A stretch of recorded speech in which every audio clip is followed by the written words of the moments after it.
العليم من الشيطان اللعين الرجيم. بسم الله الرحمن الرحيم. الحمد لله الذي يخلق ولم يخلق ويرزق ولا يرزق ويحيي الموتى وخالق السماوات والأرض وهو حي لا يموت بيده الخير وهو على كل شيء قدير. والصلاة والسلام على أشرف الأولين والآخرين رسول رحمة للعالمين النبي الممجد والرسول المسدد والمصطفى الأمجد المحمود الأحمد مولانا بالقاسم محمد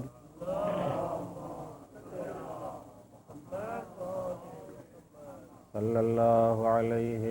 وعلى أهل بيته الطيبين الطاهرين المعصومين المنتجبين الأكرمين لا سيما على بقية الله في الأرضين الذي يملأ الله به الأرض قسطا وعدلا بعدما ملئت ظلما وجورا ولعنة الله على أعدائهم وقتلتهم وغاصبي حقوقهم ومنكري فضائلهم أجمعين من يوم ظلمهم إلى يوم الدين. أما بعد فقد قال سبحانه تبارك وتعالى في كتابه الكريم وهو أصدق الصادقين وقوله الحق. بسم الله الرحمن الرحيم. ربنا أفرغ علينا صبرا وثبت أقدامنا وانصرنا على القوم الكافرين. صلوات پڑھیں محمد وعلیہ.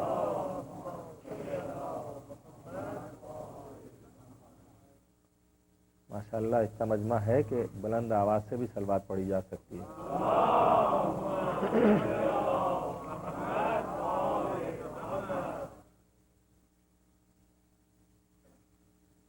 برادران ایمانی،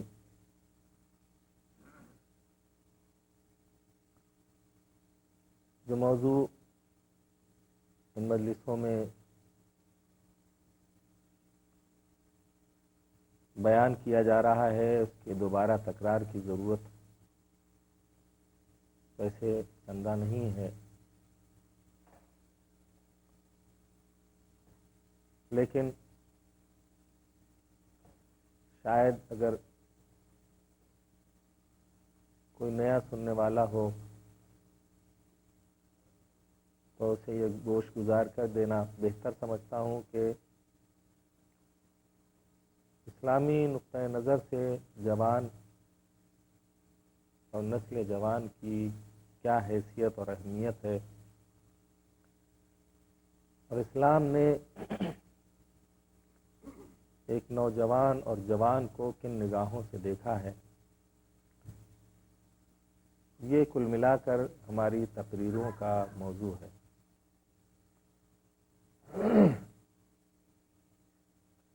میں نے جس آئے واقعی ہدایہ کو عنوان کلام کے طور پر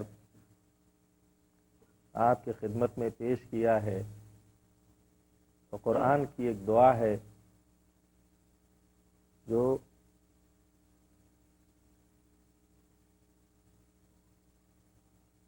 سورہ بقرہ کی ایک 250ویں آیت ہے، اور جس میں طالوت کے مختصر سے بچ رہ جانے والے لشکر کے افراد نے پروردگار عالم کی بارگاہ میں یہ دعا اس وقت کی کہ جب ان کے سامنے ہزاروں کا ایک زبردست لشکر تھا کفار اور مشرکین کا، اور یہ بندے اپنے زمانے کے موحد بندے تھے، اور یہ واقعہ بنی اسرائیل میں ہوا۔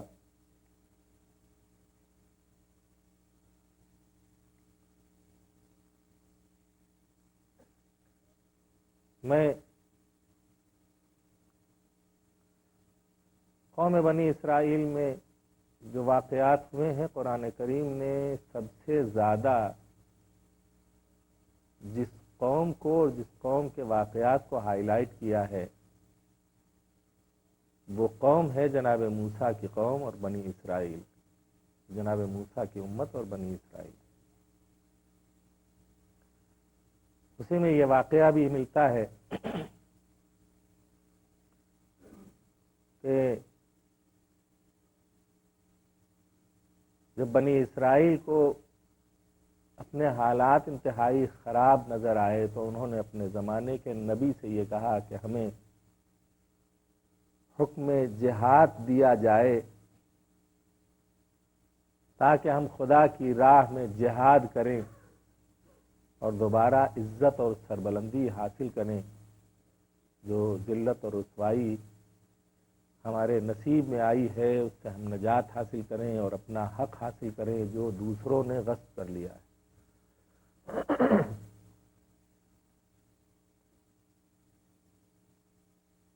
تفسیریں یہ بتاتی ہیں کہ اس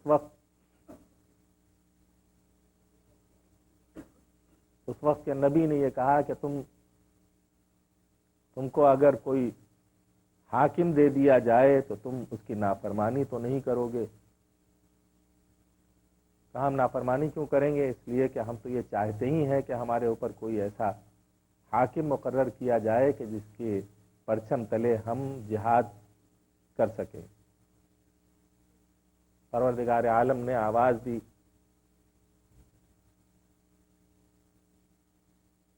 کہ ہم نے تمہارے لیے طالوت کو حاکم مقرر کیا ہے، وَجَعَلَهُ بَسْطَةً فِي الْعِلْمِ وَالْجِسْمِ، اور یہ بظاہر تمہاری نظروں میں ایک عام آدمی ہے، لیکن ہم نے اس کی دو کوالٹیاں اس کے اندر دیکھی اور ان دو کوالٹیوں کی بنیاد کے اوپر اسے تمہارا حاکم بنایا ہے۔ اس میں جو دو کوالٹیاں تھیں اور جو دو خصوصیتیں اس کے اندر ہم نے قرار دیں وہ یہ کہ اسے زبردست عالم بنایا ہے، علم کی وسعت اسے عطا کی ہے اور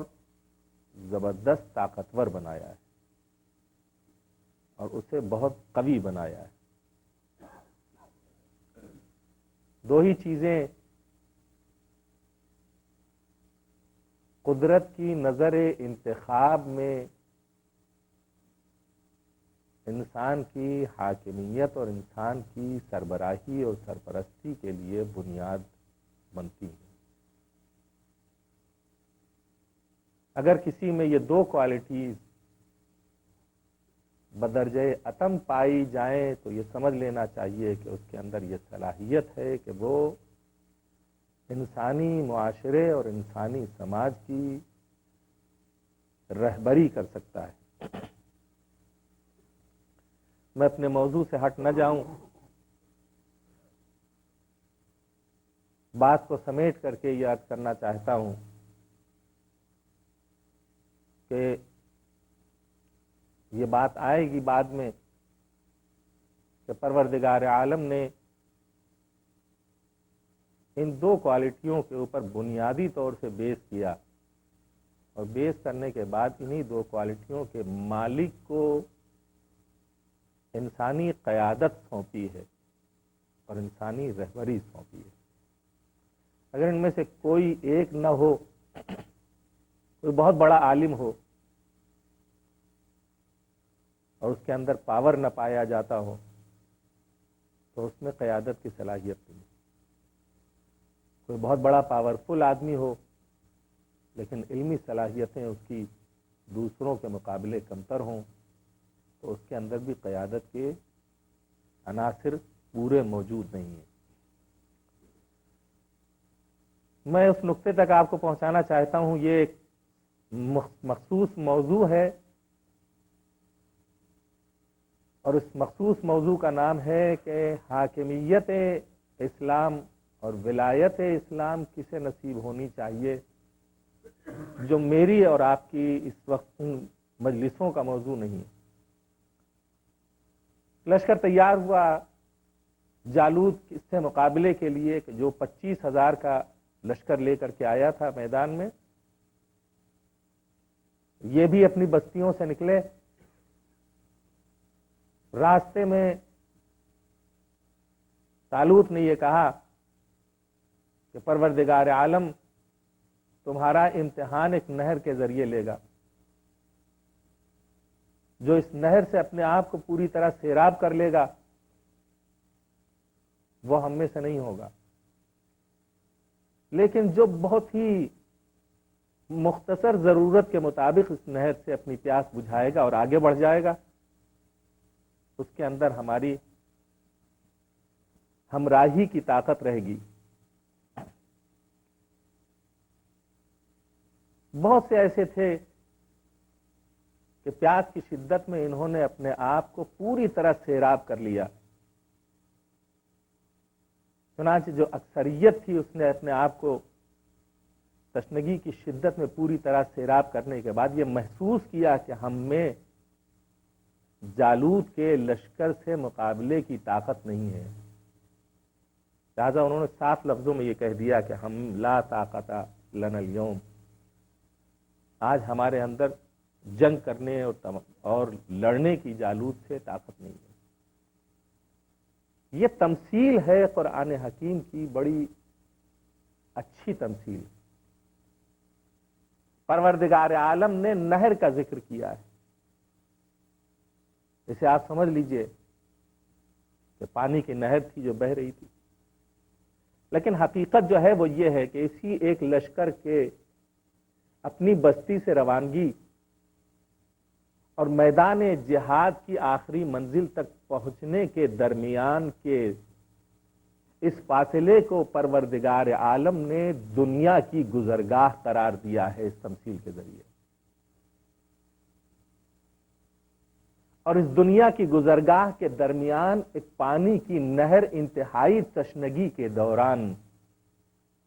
قائم کی ہے، اور یہ کہا ہے کہ اس نہر سے جو پوری طرح سیراب ہو جائے گا اس کے اندر طاقت گھٹ جائے گی، لیکن جو اپنے نفس کو قابو میں رکھتے ہوئے اس سے پیاس بقدر ضرورت بجھا کر آگے بڑھ جائے گا،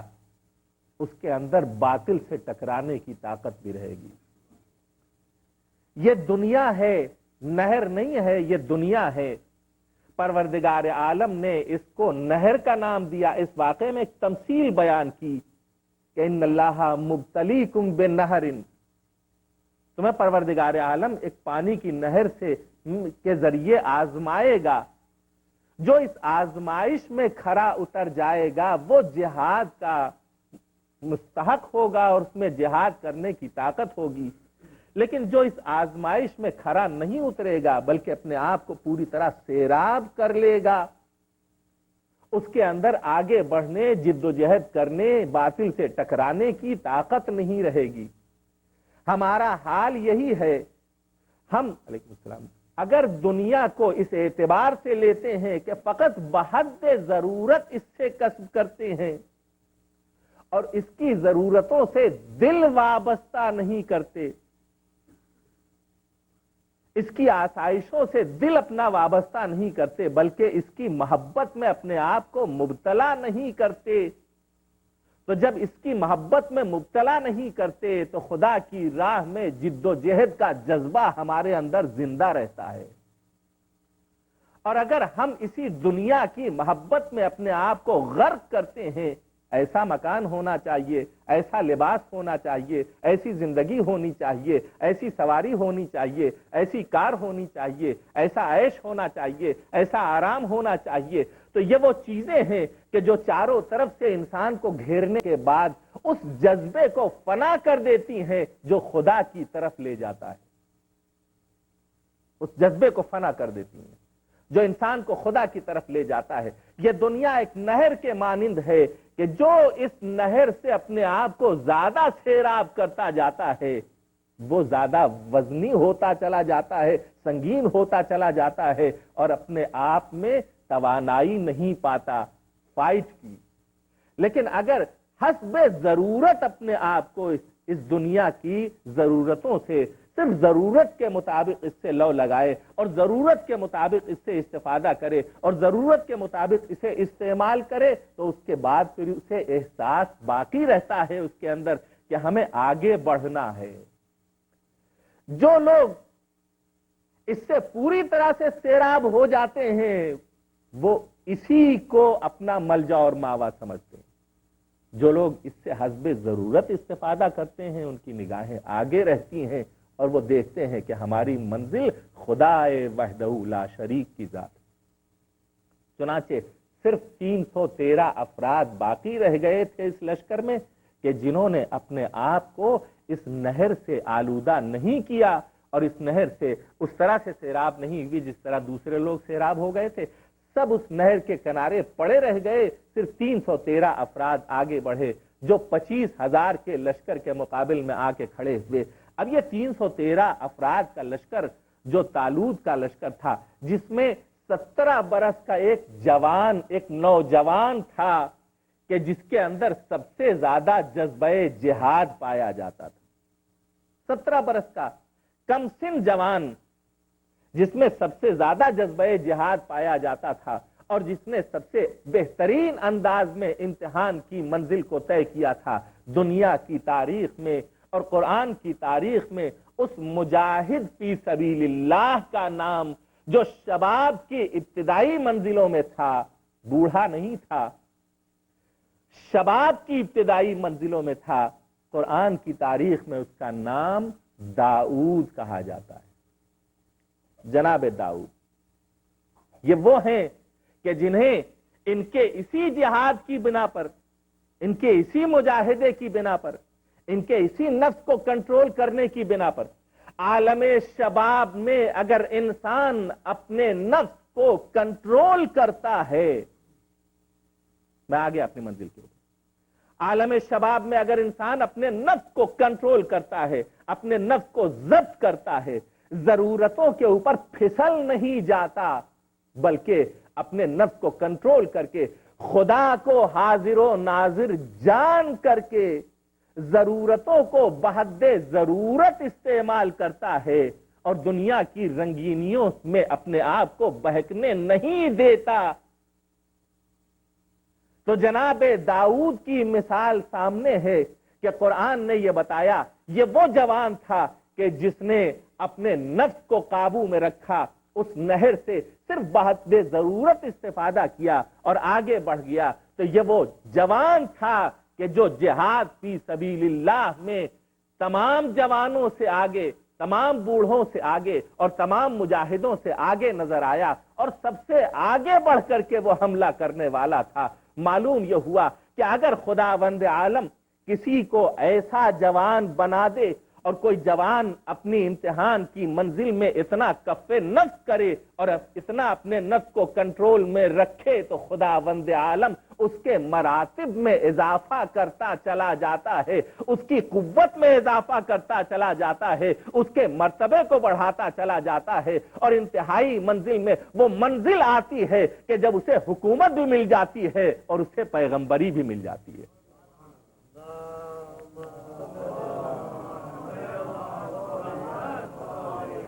یہی داؤد ہیں جنہیں حکومت بھی ملی بنی اسرائیل کی، اور بنی اسرائیل کی حکومت ایک بڑے خطے ارض کے اوپر جناب داؤد کے زیر تسلط رہی، اور یہی جناب داؤد تھے کہ جنہیں نبوت بھی عطا کی گئی۔ انگلش کتابوں میں اگر جناب داؤد کے بارے میں پڑھیے گا تو عجیب شخصیت بنا کر کے پیش کر دی گئی ہے جناب داؤد کی۔ وہ انسان کے جو اپنی ابتدائے جوانی میں اپنے نفس کے ساتھ اس قدر جہاد کرنے والا ہو، وہ جب حکومت کے تخت کے اوپر آ جاتا ہے تو انگریزی تاریخ اسے کتنا غلط فیگر بنا کر کے لوگوں کے سامنے پیش کرتی ہے کہ وہاں داؤد کے پاؤں پھسلتے ہوئے نظر آتے ہیں۔ نہیں، پیغمبری کسی ایسے انسان کو خدا عطا ہی نہیں کرتا جب تک کہ وہ خود اپنے نفس کے اوپر حاکم نہ ہو جائے۔ نفس کے اوپر حکومت کرنے کا مطلب یہ ہے کہ انسان مجاہد اکبر ہو گیا۔ پیغمبر اسلام اپنے عہد میں جہاد کرنے والے جوانوں کو جہاد سے واپس آتا ہوا دیکھ کر کے کہنے لگے، مرحباً بکم، مبارک ہو تمہیں اے جہاد اصغر سے پلٹ کر واپس آنے والو، وعلیکم بالجہاد الاکبر، اور اب تمہارے لیے یہ لازم ہے کہ جہاد اکبر کرو۔ ان جہاد اصغر سے واپس آنے والوں نے، یعنی میدان جہاد سے واپس آنے والوں نے، تلوار چلانے والوں نے، شمشیریں کھانے والوں نے، نیزوں کا زخم کھانے والوں نے، پیاس کی شدت برداشت کرنے والوں نے، زخمی ہونے والوں نے جب پلٹ کر کے واپس آ کر کے پیغمبر کی خدمت میں آ کر کے اپنے آپ کو کھڑا کیا تو کہنے لگے، تم جہاد اصغر کر کے آ رہے ہو، اب تمہارے لیے ضروری ہے کہ جہاد اکبر کرو۔ لوگوں نے پوچھا، حضور ہم تو اتنا عظیم کارنامہ انجام دے کر کے آ رہے ہیں، آپ کہہ رہے ہیں جہاد اصغر ہے؟ کہا ہاں یہ جہاد اصغر ہے۔ کہا جہاد اکبر کیا ہے؟ آواز دی، تمہارے نفس کے ساتھ فائٹ کرنا جہاد اکبر ہے۔ تمہارے نفس کے ساتھ، تمہارے اپنے اندر کے آدمی کے ساتھ فائٹ کرنا تمہارا، اور وہ جہاد وقتی نہیں ہوتا، اس لیے جہاد اکبر کہا گیا کہ وہ جہاد وقتی نہیں ہوتا، اس جہاد کا کوئی وقت نہیں ہے، اس جہاد کا کوئی زمانہ نہیں ہے، کوئی محدود پیریڈ نہیں ہے، بلکہ پوری زندگی یہ جہاد اپنے اندر کے آدمی سے انسان کرتا رہتا ہے۔ تو وہ انسان کے جو جہاد اکبر میں اپنے آپ کو کامیاب کر دیتا ہے، خداوند عالم اسے مرتبہ عطا کرتا ہے، اسے بزرگی اور عظمت عطا کرتا ہے۔ تو شباب وہ ہے کہ جب اپنے نفس سے فائٹ کرنے کے بعد مجاہد بن جاتا ہے تو خدا اسے پیغمبری عطا کر دیتا ہے، اسے عظمت عطا کر دیتا ہے، اسے بلند مرتبہ اور مقام عطا کرتا ہے، اور اس کے اندر وہ پاور پیدا کر دیتا ہے کہ یہ 313 آج کی دنیا میں اور آج کی فائٹ کی دنیا میں اگر آپ سوچیں تو آپ کو احساس ہوگا کہ 25,000 کا لشکر سامنے، 313 کا لشکر ایک طرف، اور یہ 313 کا لشکر اپنی جگہ کے اوپر ثابت قدم ہے، اور ثابت قدم نہیں ہے، اپنی ذات کے اوپر ہی بھروسہ نہیں ہے، بلکہ اس نے لنک پیدا کر رکھا ہے اس ذات سے کہ انہو علی کل شیء قدیر، وہ ہر شے کے اوپر قدرت رکھنے والا ہے، اس سے لنک پیدا کر رکھا ہے۔ یہ 313 افراد کے 626 ہاتھ اٹھتے ہیں خدا کی طرف، اور وہاں خدا کی بارگاہ میں دعا کرتے ہیں، ربنا افرغ علینا صبرا، میرے معبود اس جہاد کی منزل میں ہمیں صبر عطا کر، وثبت اقدامنا، اور ہم اپنی قلت کی بنیاد کے اوپر بھاگنے نہ پائیں، ہمارے قدموں کو محکم اور استوار کر دے اور مضبوطی عطا کر، وَانصُرْنَا عَلَى الْقَوْمِ الْكَافِرِينَ، اور اس کافروں کے لشکر کے مقابل ہمیں اپنی نصرت عطا فرما اور ہمیں فتح و کامیابی عطا فرما۔ یہ وہ لشکر تھا جس کے پاس اسلحہ اتنی مقدار میں نہیں تھا جتنا جالوت لے کر کے آیا تھا۔ خود جالوت تاریخ یہ بتاتی ہے کہ سر سے پاؤں تک لوہے کے خود اور زرہ بختر میں اپنے آپ کو غرق کیے ہوئے تھا، صرف اس کی پیشانی کھلی ہوئی تھی اور اس کی آنکھیں کھلی ہوئی تھیں۔ یہی جناب داؤد تھے جو سارے 313 کے لشکر کے آگے فائٹ کر رہے تھے اور آگے بڑھ کر کے انہوں نے جالوت کا مقابلہ کیا اور زمین سے مٹی کا ایک مضبوط پتھر اٹھایا اور اٹھانے کے بعد خدا کو یاد کر کے اور اس کی نصرت کے ذریعے، خدا کی مدد کے ذریعے یہ سنسناتا ہوا پتھر جالوت کی طرف پھینکا۔ وہ جو اسلحوں سے لیس تھا، یہ پتھر اس کی پیشانی کے اوپر لگا اور وہ وہیں زمین بوس ہو گیا۔ اپنے سردار کو گرتا ہوا دیکھ کر 25,000 کا لشکر فرار کی راہ اختیار کرتا ہوا نظر آتا ہے اور یہ 313 کا لشکر کامیاب ہوتا ہوا نظر آتا ہے۔ یہ وہ نصرت تھی جو اس مختصر سے لشکر کو خدا کی طرف سے حاصل تھی۔ اگر شباب یقین کی منزل میں قدم رکھے تو وہ اپنی قلت کے اوپر بھروسہ کرتا ہے، خدا کی قوت پہ ناز کرتا ہے۔ ایک صلوات پڑھے محمد و آل محمد۔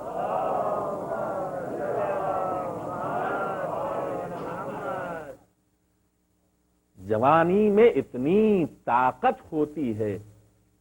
اور جوان کبھی اس کے ذہن میں یہ تصور نہیں ہوتا، یعنی ضرورتیں اسے گھیرے نہیں رہتی۔ جتنی عمر بڑھتی جاتی ہے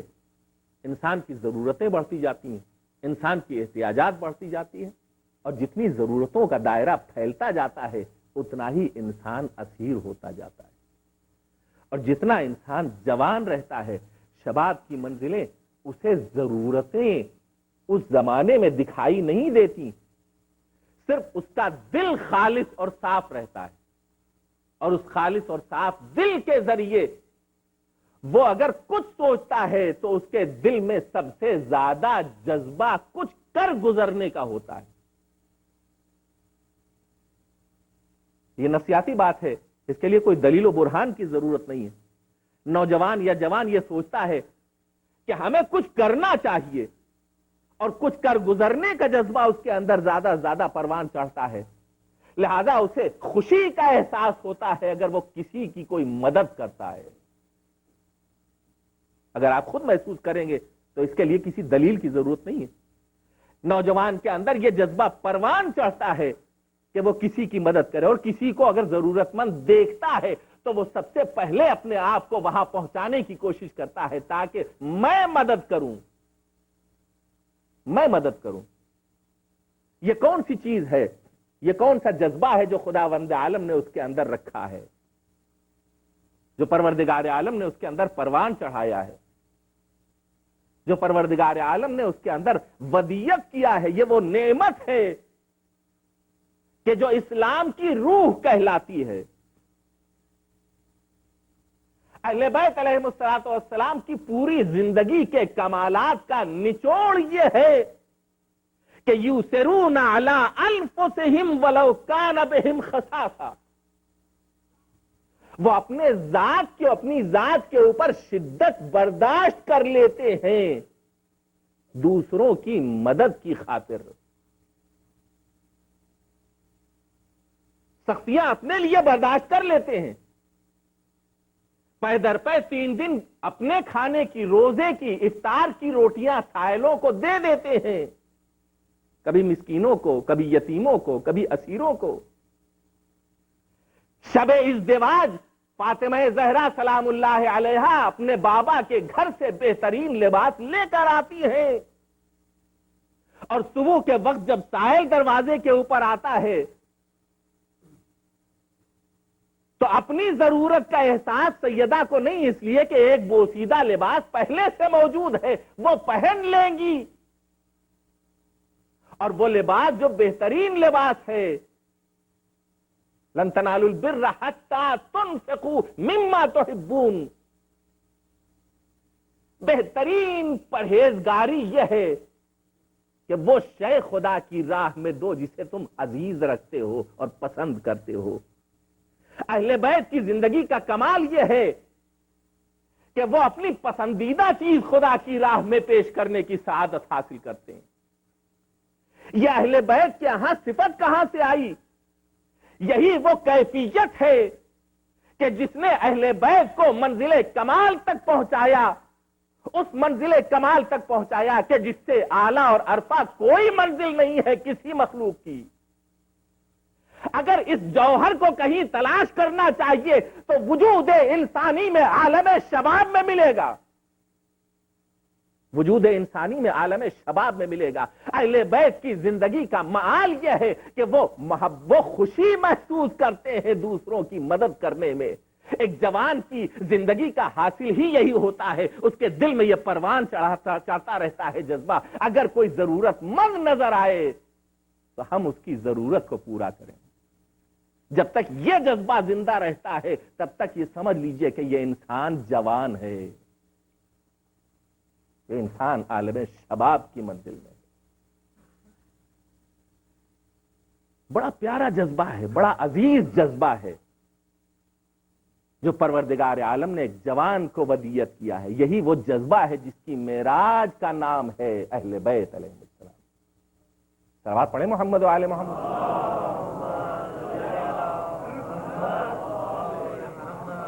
یہی وہ جذبہ ہے جو اگر پروان چڑھا ہے اور اپنی معراج کو پہنچا ہے تو اہل بیت کے فضائل کی شکل میں ہمارے سامنے آیا ہے۔ یہی جذبہ ہر شباب کے اندر، ہر جوان کے اندر، ہر نوجوان کے اندر پروان چڑھتا ہے۔ دوسرے کے لیے کچھ کر گزرنا، دوسرے کے لیے کچھ کرنا۔ جہاں بڑا ہوتا گیا انسان وہاں اپنی ضرورتوں کے دائرے میں گھر کر کے کسی ضرورت مند کو دیکھ کر کے بھی اس کے کنارے سے گزر جایا کرتا ہے۔ ہماری ضرورت زیادہ اہم ہے، لیکن اگر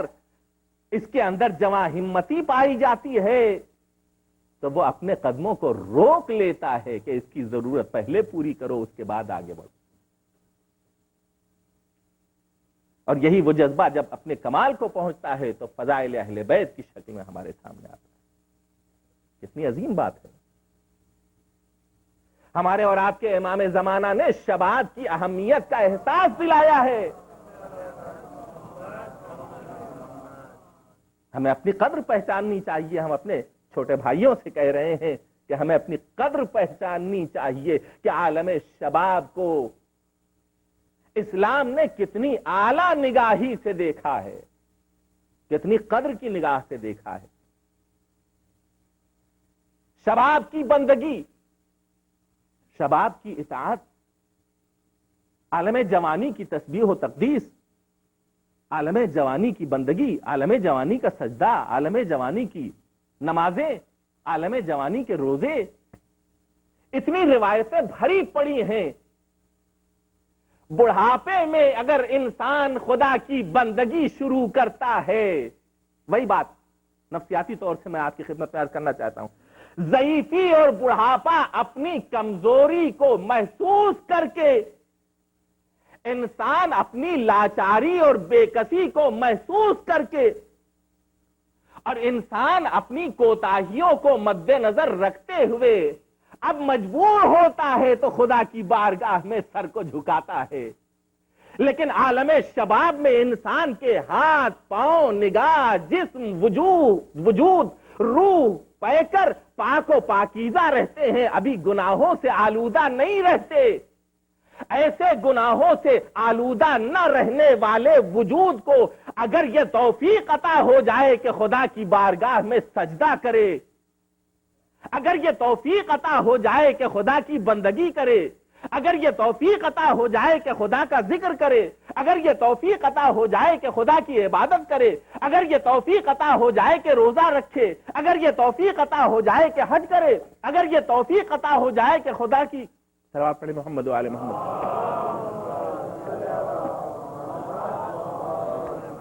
سے بہتر انداز میں صلوات پڑھیں محمد و آل محمد، یہ توفیق عطا ہو جائے کہ خدا کی راہ میں انفاق کرے، تو وہ انفاق سے گریز نہیں کرتا، وہ یہ چاہتا ہے کہ جس قدر ہو سکے خدا کی راہ میں انفاق کرے۔ وہاں دوسرے جذبے کار فرما نہیں ہوتے کہ لاچاری ہے جس نے سر کو جھکایا ہے، یہاں جذبہ محبت پروان چڑھتا رہتا ہے، تب پیشانی سجدے میں جھکتی ہے۔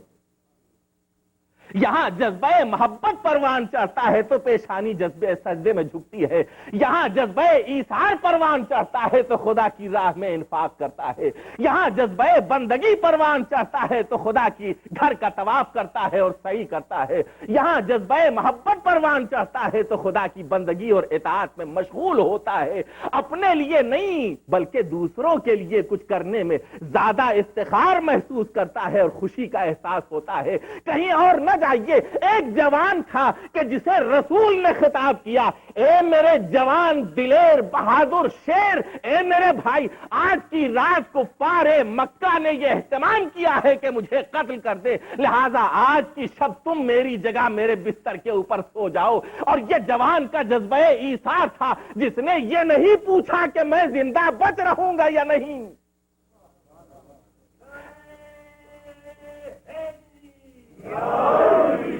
یہ نہیں پوچھا کہ میں زندہ بچ رہوں گا یا نہیں، اس لیے کہ وہ ضرورتوں میں احتیاجات میں اسیر اور گرفتار نہیں ہوا تھا، ابھی اس کا جذبہ شباب کی منزلوں میں اتنا پاکیزہ تھا کہ اس جذبے میں کسی کے لیے ایثار و قربانی کا جذبہ پایا جاتا تھا، لہذا وہ نبی کے لیے کرنا چاہتے تھے۔ حضور یہ بتائیں، میں اگر سو رہوں تو کیا آپ کی جان بچ جائے گی؟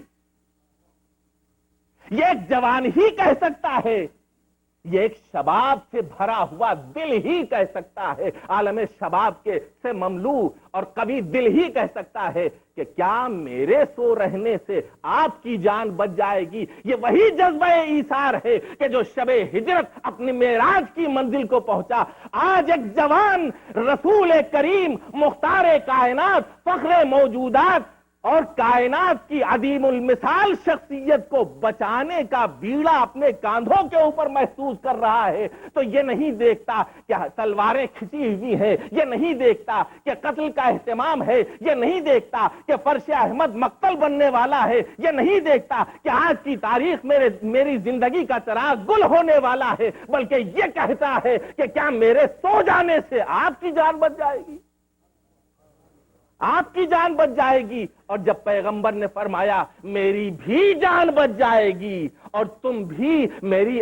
دوسروں کی امانتیں جو میرے پاس ہیں وہ انہیں دوسروں تک منتقل کرنے کے بعد میرے پاس پلٹ کر واپس آؤ گے، تو یہ اطمینان کہ میرے سو رہنے سے رسول کی جان بچ جائے گی، اس اطمینان نے ایک جوان کے دل میں اتنی کیفیت سرور و انبساط پیدا کر دی کہ بے ساختہ یہ جوانی کا سر خدا کی بارگاہ میں جھکا۔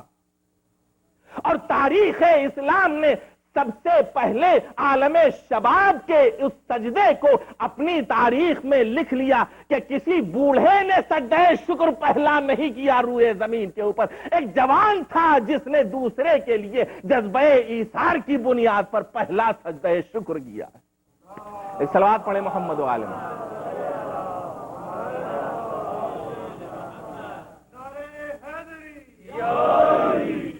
اس سے بہتر انداز میں صلوات پڑھیں محمد و آل محمد۔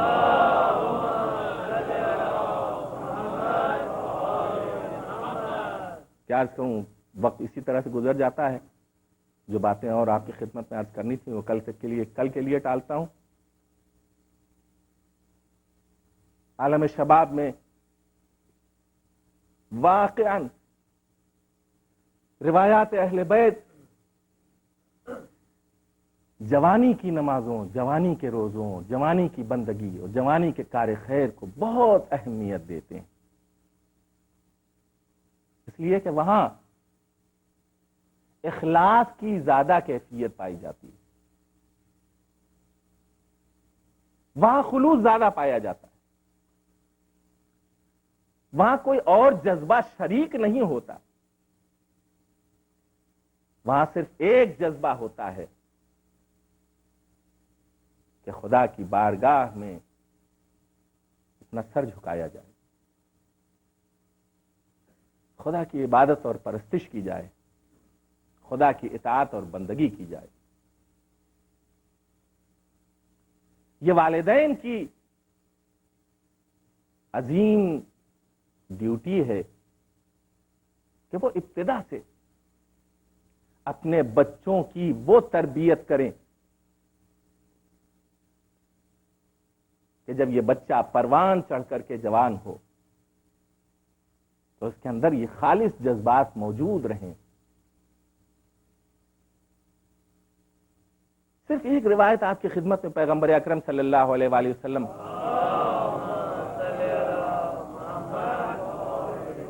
جلدی دو روایتیں پڑھتا ہوں اس لیے کہ یہ دونوں روایتیں ایک مثبت ہے اور ایک منفی ہے۔ ہم یہ شباب کیسے پیدا کریں، یہ پاکیزہ جوانی کسی انسان کے اندر کیسے پروان چڑھے کہ جس میں صرف خدا کے لیے خلوص پایا جاتا۔ پہلی روایت تو یہ ہے جو آپ کو خوش کرنے والی ہے، لیکن پہلی تلخ روایت پہ بیان کر دیں تاکہ خوش کرنے والی روایت بعد میں ہوگی، آپ کی طبیعت کے اوپر اچھا اثر پڑے گا۔ اس صلوات پڑھیں محمد و آل محمد۔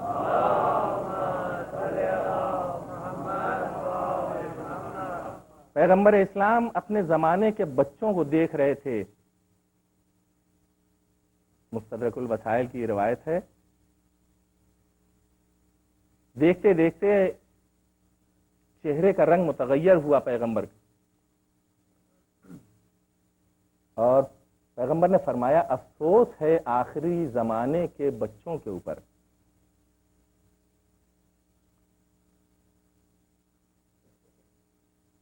لوگوں نے پوچھا کہ کیا وہ مشرکین کے بچے ہوں گے؟ کہا نہیں، مسلمین و مومنین کے بچے۔ کہا افسوس کس بات کا؟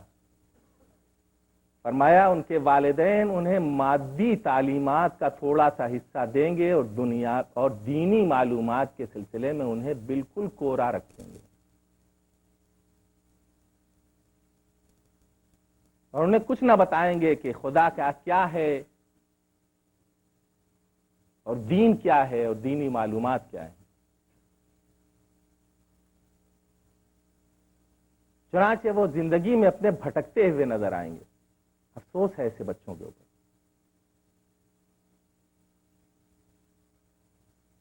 دیکھیے بہت سے ویکسینیشن نکلے ہوئے ہیں بہت سی بیماریوں کے لیے۔ آپ جس ماحول و معاشرے میں زندگی بسر کر رہے ہیں اس معاشرے میں اسکول میں قتل عام کیا جاتا ہے، اور خود بچے بچوں کا قتل عام کر رہے ہیں۔ کل کی خبر آپ میں سے تمام افراد اس سے واقف ہوں گے۔ 15 بچوں کا قتل عام، 13 افراد کا، 2 ان میں قاتل تھے، ایک ٹیچر، 12-13 بچے۔ یہ کوئی معمولی واقعہ نہیں ہے۔ اگر ہم نے بچوں کو ویکسینیشن نہیں کیا ان کا، اور انہیں ان سماجی امراض سے بچنے کے لیے وہ مخصوص ٹیکے جو پروردگار عالم نے ہمارے لیے بتائے ہیں ہمیں، اگر وہ ویکسینیشن ہم نے نہیں لگایا، وہ دوائیں ہم نے انجیکٹ نہیں کی ان کو، تو یاد رکھیے خدا نہ خواستہ ہمارے گھروں سے بھی ایسے بچے نکلیں گے جو ایسی حرکتیں کرتے ہوئے نظر آئیں کہ کہیں اخبارات میں، کہیں محمد علی رضا،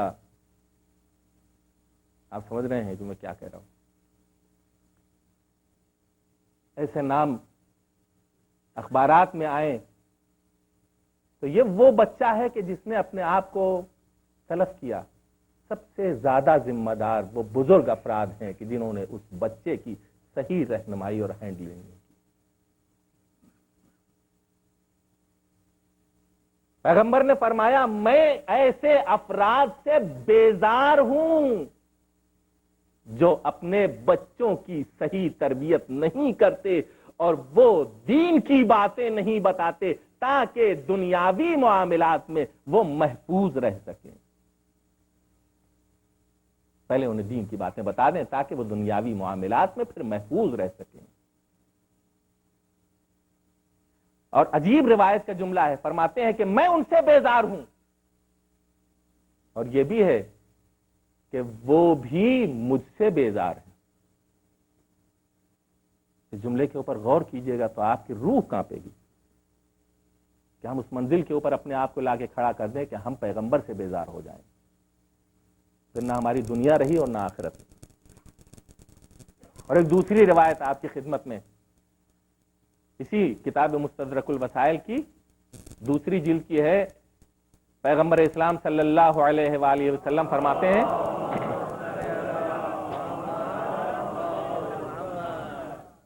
ہیں کہ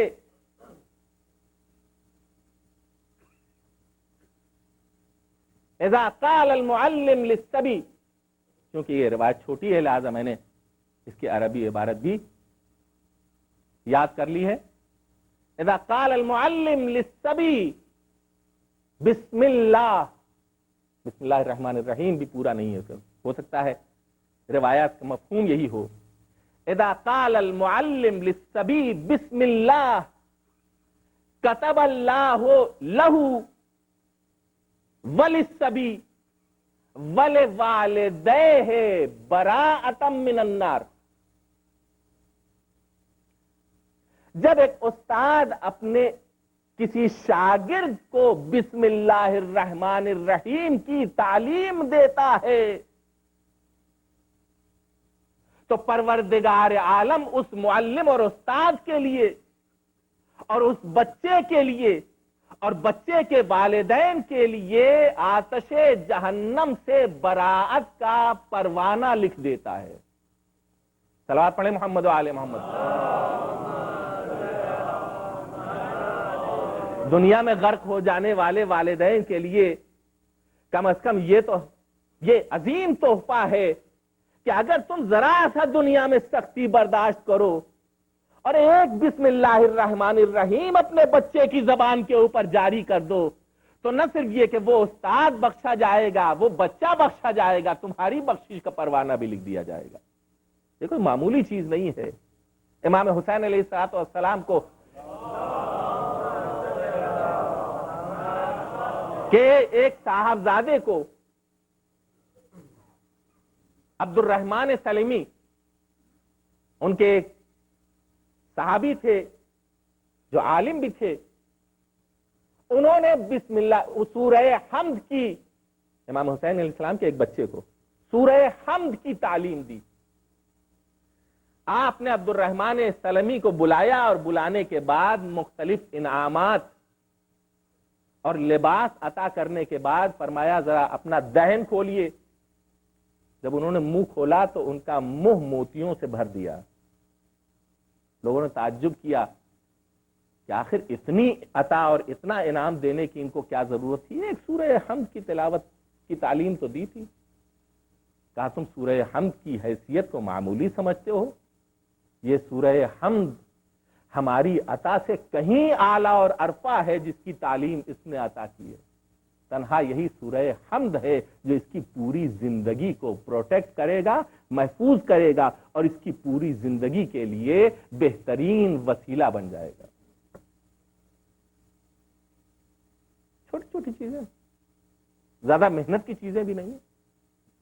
ایک 10 منٹ 15 منٹ 20 منٹ آپ حضرات کو تو ملتا ہوگا کہ اپنے بچوں کو اس طرح سے پروان چڑھائیں کہ وہ ایسا جوان بن جائے کہ جس کے اندر فطری جذبے پیدا ہوں۔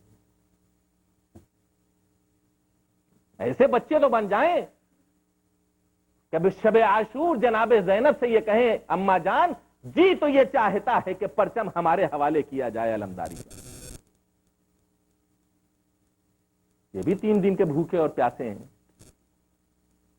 یہ بھی 10-12 برس کے سن کے بچے ہیں، لیکن ان میں کیا جذبہ پیدا ہو، ان میں کیا جذبہ پایا جاتا ہے۔ ان کی تربیت کی ہے جناب ابو الفضل العباس نے۔ شجاعت میں ایسے ہیں کہ ان کے سن کے بچوں کے سامنے ان کی کوئی مثال، یہ بے مثل ہیں۔ بڑے بڑے لشکر سے ٹکرانے کی ہمت رکھتے ہیں۔ چنانچہ یہ دونوں بچے بیک وقت جب نکلے ہیں اور جناب ابو الفضل العباس نے انہیں داد شجاعت دینا شروع کی ہے تو کشتوں کے پشتے لگا دیے۔ روایات ملتی ہیں عمر سعد کے خیمے کے قریب پہنچ گئے تھے۔ یہ کیسے بچے تھے؟ یہ زینب کی آغوش کے پلے ہوئے بچے۔ ماں باپ کی سرپرستی اپنی جگہ کے اوپر، لیکن جو ماں کام کرتی ہے بچوں کے پروان چڑھانے کے سلسلے میں، اس کی مثال دنیا میں نظر نہیں آتی۔ نہ جانے زینب نے کس طرح سے ان بچوں کی پرورش کی تھی، لیکن جب یہ دیکھا کہ ماں جایا، بہن کو اپنا بھائی بہت زیادہ عزیز تھا، جب یہ دیکھا کہ بھائی کے اوپر آنچ آئی ہے تو اپنے ان دونوں بچوں کو حسین کی بارگاہ میں لائیں اور کہا میرے بھائی، میرے یہ بچے آپ کی خدمت میں، بہن انہیں کیسے مرنے کی اجازت دوں؟ یہ میرے چشم و چراغ ہیں، یہ تمہاری نشانی ہے۔ نہ جانے کس طرح سے بھائی اور بہن نے گفتگو کی ہوگی اور کس طرح جناب زینب نے راضی کیا امام حسین علیہ السلام کو، اور پھر اپنے ہاتھوں سے ان بچوں کو سجایا اور سنوارا امام حسین علیہ السلام نے، جناب ابوالفضل العباس نے، اور رہوار کے اوپر سوار کیا۔ میں کبھی کبھی یہ سوچا کرتا ہوں کہ وہ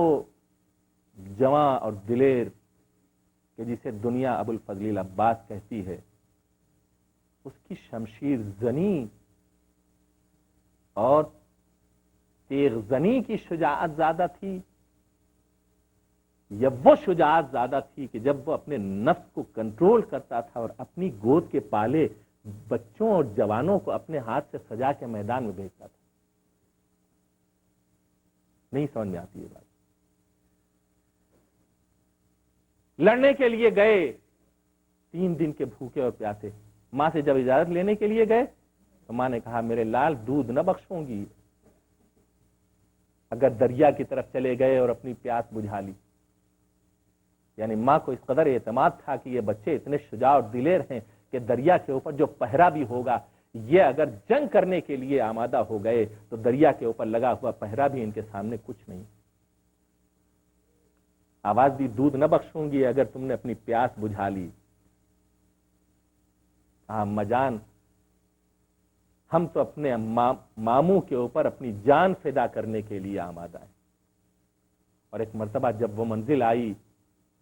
کہ زینب کے یہ دونوں لاڈلے شام کے لشکر میں گھر گئے اور زخموں سے چور ہو کر کے جب گھوڑے سے زمین کے اوپر آئے تو آواز دی کہ ماموں میری مدد کو آئیے، اے ابا عبداللہ الحسین میری نصرت کو آئیے۔ حسین شیر کی طرح سے جھپٹے، ادھر جناب ابوالفضل العباس تیزی سے آگے بڑھے، ایک کو حسین نے اٹھایا، ایک کو حضرت ابوالفضل العباس نے اٹھایا، اور اٹھانے کے بعد در خیمہ کے اوپر آئے، آواز دی زینب لو یہ تمہاری امانتیں آ گئیں، پروردگار عالم نے تمہاری قربانیوں کو قبول کر لیا، اے زینب لو ان بچوں کو لے جاؤ۔ زینب تو آگے نہ بڑھی، ہاں بیبیاں آئیں، رباب آئیں اور دوسری بیبیاں آئیں، بچوں کو لے کر کے صحنے خیمہ گاہ میں لا کر کے رکھ دیا، اور تمام بیبیوں نے حلقہ کر کے ماتم کرنا شروع کیا۔ تمام بیبی اون و محمد کا ماتم کرتی جاتی ہیں، گریا کرتی جاتی ہیں۔ ایک مرتبہ بیبیوں نے دیکھا سب تو گریا کر رہے ہیں لیکن زینب اپنے بچوں کے پاس موجود نہیں، سب تو آنسو بہا رہے ہیں لیکن زینب کا کہیں پتہ نہیں، زینب نظر نہیں آتی۔ ایک مرتبہ رباب اٹھی، خیموں کا تلایا پھرنا شروع کیا، دیکھے زینب کہاں ہے، کس جگہ ہے، نظر نہیں آتی۔ ایک مرتبہ خیموں میں دیکھتے دیکھتے دیکھا اپنے خیمے میں جناب زینب بیٹھی ہوئی ہے، مصلی عبادت کو بچھائے ہوئے، سر کو بارگاہ عزتی میں جھکا کے کہہ رہی ہے اے میرے معبود تیرا شکریہ کہ تو نے ہماری قربانی قبول کر لی۔ اللہ جناب رباب آگے بڑھی، شانہ ہلایا، اے بی بی ارے چلیے چل کے اپنے بچوں کے پاس بیٹھیے، ہم آپ کی قربانیوں کا پرسہ پیش کرنا چاہتے ہیں۔ وہ ایک مرتبہ زینب کو لیا، اون و محمد کے پاس لا کے بٹھایا۔ جناب زینب نے کیا کام کیا، بچوں کے درمیان اپنے لیٹنے کی جگہ بنائی، اور جگہ بنانے کے بعد خود بھی لیٹ گئی۔ کبھی اس بچے کا منہ چومتی ہے، کبھی اس بچے کا منہ چومتی ہے۔ اے میرے دلورو، تم نے پیاسا رہ کر کے اپنے ماموں پر جان قربان کر کے اپنی قربانی پیش کر کے زینب کو سرخرو کر دیا۔ اے بیبیو، ارے تم ہمیں تعزیت نہ دو، ہمیں مبارکباد دو۔ میرا ماں جایا تو سلامت ہے، میرے بچے قربان ہو گئے تو کیا میں یہی مجلس ختم کر دیتا؟ لیکن میں کہوں گا اللہ رے جذبہ جناب زینب، یہ بی بی اپنے ان بچوں کو کبھی یاد نہ کر سکی۔ ارے وہ منزل بھی جب قید خانہ شام میں ایک مجلس برپا کی ہے زینب نے، اور اس مجلس میں بھی بچوں کے سر آئے ہیں، عزیزوں کے سر آئے ہیں، سارے سروں کا استقبال کیا گیا، لیکن جب یہ دو چھوٹے چھوٹے سر آئے کسی نے آگے بڑھ کے استقبال نہ کیا۔ زینب اپنے ماں جائے کا ماتم کر رہی تھی کہ ایک مرتبہ شام کی بیویوں نے کہا ارے آؤ آگے بڑھ کر کے ان بچوں کا ماتم کر لیں، کہیں ایسا نہ ہو کہ محشر میں ان بچوں کی ماں ہم سے شکوا کرے، میرے بچے آئے تو تھے لیکن کسی نے ان کا ماتم نہ کیا۔ بھیا آواز زینب کے کانوں میں پڑی، آواز دی بیویوں، ارے یہ بچے میرے ہی تو ہے لیکن میں نے اپنے ماں جائے حسین پر انہیں صدقہ کر دیا ہے، اب میں ان کا ماتم نہ کروں گی۔ لیکن جب مدینے زینب واپس آئی اور جناب جعفر طیار نے کہا اے بی بی گھر چلیے، اور جب تنہا زینب گھر پہنچی ہے، جعفر طیار اتفاق سے موجود نہ تھے، بچوں کے ننھے ننھے حجرے دیکھے، ننھے ننھے لباس دیکھے، ایک مرتبہ بی بی کا کلیجہ پھٹ گیا، آواز دی اے اونو محمد، یہ ماں اب تک تمہیں نہ رو پائی تھی لیکن آج تمہاری یاد آ رہی ہے، کلیجہ پھٹ رہا ہے، اے بچوں آؤ تاکہ تمہیں کلیجے سے لگا لے۔ سین خانہ میں بیٹھی ہوئی اپنے بچوں کا ماتم کر رہی تھی کہ ایک مرتبہ جعفر طیار آئے، عبداللہ ابن جعفر آئے، آواز دی اے بی بی ارے تم کون ہو جو میرے بچوں کا ماتم کر رہی ہو؟ ایک مرتبہ آواز دی عبداللہ ارے تم نے مجھے نہ پہچانا، میں تمہاری زوجہ زینب ہوں، اپنے بچوں کا ماتم آج تک نہ کر پائی تھی لیکن آج بچوں کی بہت یاد آ رہی۔ سَيَعْلَمُ الَّذِينَ ظَلَمُوا أَيَّ مُنْقَلَبٍ يَنْقَلِبُونَ۔ الہی بحق الزہرا وَأَبِيهَا وَبَعْلِهَا وَبَنِيهَا وَالسِّرِّ الْمُسْتَوْدَعِ فِيهَا، پروردگارہ بحق محمد و آل محمد ہماری اس مختصر عبادت کو قبول کر، پروردگارہ بحق محمد و آل محمد ہمیں زیادہ سے زیادہ نیک اعمال کی توفیق کرا، برائیوں سے دور رکھ، کوتاہیوں سے درگزر فرما،